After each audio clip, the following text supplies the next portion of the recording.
Assalamu alaikum. Nazarыңызda Desin TV YouTube kanalı.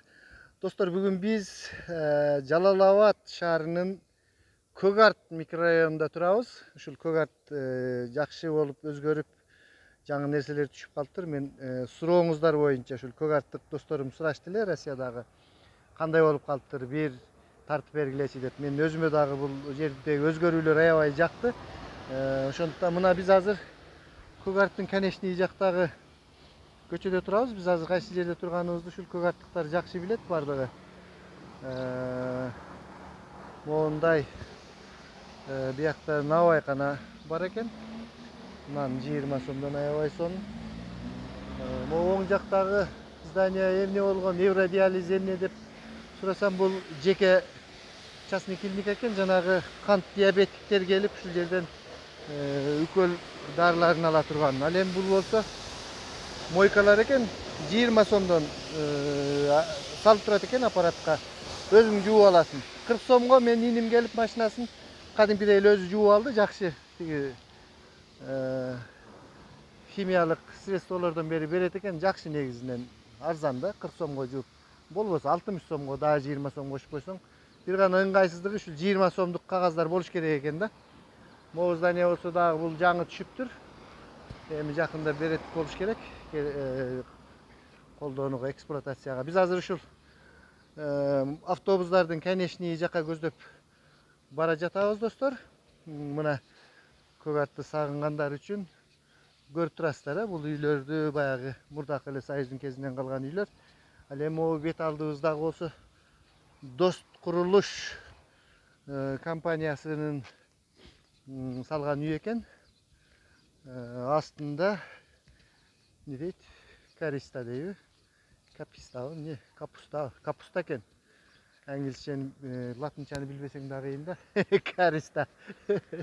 Капуста деген магазин бар экен, достор. Өткөндө мен киргем бул капустанын ичине. Эме акча, жанагы телефонго акча кое турган терминал бар экен. Жакшы эмесин албайт экен, жанагындай услугага албай. Канча сом салсаңыз бул капуста ошончо сомго салып берет экен да, капустанын астында магазин. Болбосо эски мурдакы магазиндер, илгери жалаң ушул магазиндер эле бар эле. Эми тиги капуста деген сыяктуу магазиндер чыгып буларга конкуренттер болуп иши да жүрбөй калса керек анча. Мына бул ошол Дос курулуш компаниясынын үйү экен. Мен өткөндө бир иним ушул жерден үй аламын деп душка bir 50 канча квадрат метр болса керек эле. Могу экинчи этажында болчу. 30 000 доллардан түшкөн жок. Бирок алынбай калды, ал үй башка жактан недвижимость алып калды. Ошондо кирип көргөнбүз, негизи аябай жакшы түшкөн үй экен. Мына дагы жактан дагы ким үй алам дегендер үчүн объявление бар экен. Жазылып кайганда калып калды.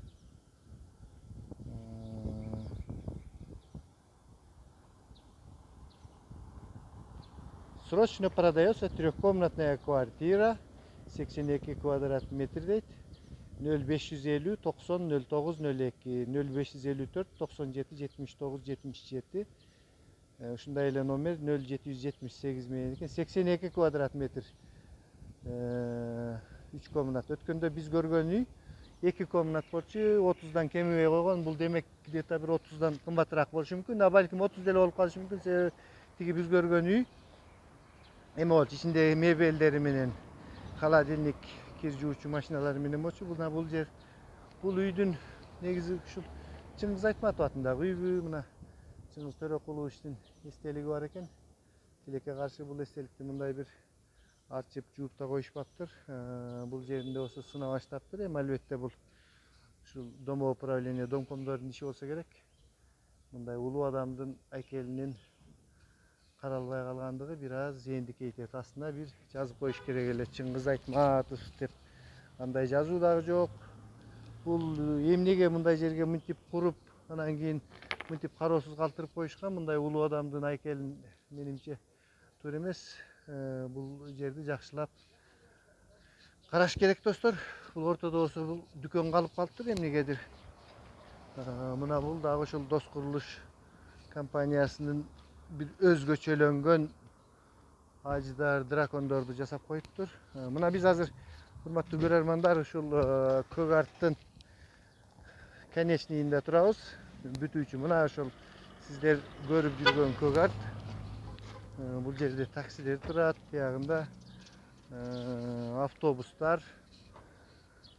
Достор, 108 деген тетиги Горбаница жак менен кетчүсү, 109 болсо центр менен кете турган автобустар. Азыр дагы тетиги жагында дагы магазиндер түшүп калыптыр. Ошолорду дагы көрөбүз. Аптека, лекар дейт, Неман, 2 аптека. Бул магазиндердин баардыгы демек могу магазин, чоң магазин капуста түшкөндөн кийин бир кыйла эле содалары начарлап калды болуш керек. Жалал Абад шаарында дагы өзгөчөлүктөр бүгүн суббота күнү автобустары каттайт. Ал эми эртеге дагы каттабай калат автобустар. Ассаламу алейкум шопурлар, эртеге автобус каттайбы, каттабайбы?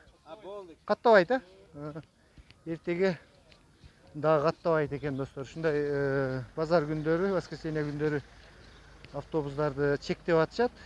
Ушул ковидке байланыштуу болуп жатат. Балким бул туурадыр, балким кичине азыраак каттатып койсо болмоктур. Бирок баягы адамдар автобус жок күнү деле такси менен жүрүшүп, таксилер бул жерде арзан экен.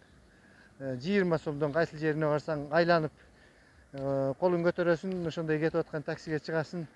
20 сом да, кыскасы 20 сом менен жеткизип кое берет. Ошондой биз ачылдык дейт. Пиво сүйүүчүлөр үчүн магазин экен бул жер. Шеф бургер тез татым. Ушундай бургер, шеф бургер, бек бургер, баланча бургер дегендер аябай көбөйүптүр. Биздикилер дагы ушундай бургерлерди жеп калышыптыр биякта. Достор, мына бул Ясмин детский магазин дейт. Шыгылып бул жерде балдарга арналган, так, эмне дейт тетиги? Окуп коелучу. Ментальная арифметика, образовательный центр. Демек, английский курс по оксфордской программе, турецкий язык для взрослых и детей, русский язык для детей и взрослых, кыргызский язык дейт, кыргыз тилин дагы үйрөтөт экен. Подготовка к школе, подготовка к ОРТ, скорочтение, тяк-пяк, репетиторство, выполнение домашних заданий дейт. Ушундай баардыгын орусча жазып коюптур, эмнегедир. Бул жерде как будто орустар көптөй. Могу старт деген билим центри бар экен бул жерде, дагы эмне дейт? Фарм аптека, ушундай нерселер бар экен да достор. Ушул көк арт микро райондун конечныйында. Азыр дагы бир магазин бар экен, ошону көрүп коебуз дагы сыртынан, анан ошентип бүгүнкү көк арттында болгон саякат. Баса спорт зал бар, ушундан бир аз кичине мындайраак басканда, эми аякты азыр иштебей деле турса керек. Спорт зал бар достор. Мурда иштебей турду эле, мен өткөндө сурасам ушул иштеп жатат, анан тигиндей мындай деген. Ушул негизи көк арттын конечные. Урматтуу жалал абадтыктар, мына сиздердин сурооңуздар боюнча көк артты сагынгандар үчүн берүү жана башка көрүүчүлөрүбүз деле бул жалал абадтын четки микрорайону болуп эсептелет. Спутник, андан кийинки көк арт. Азыр бул жакта дагы адамдар абдан көп жашап, моундай бакшактар өсүп, кадимкидей эле эски бир көптөн бери адамдар жашаган кварталдай болуп калган. Анткени 20-30 жылдан бери бул жер өздөштүрүлүп келе жатат достор. Саламатта туруңуздар, сиздер менен мен Бакыт Сулайман болду. Комментарийлериңерди жазып, дагы кандай нерселерди көргүңөр келет, заказыңызды берсеңер биз кызматтабыз. Саламатта туруңуздар.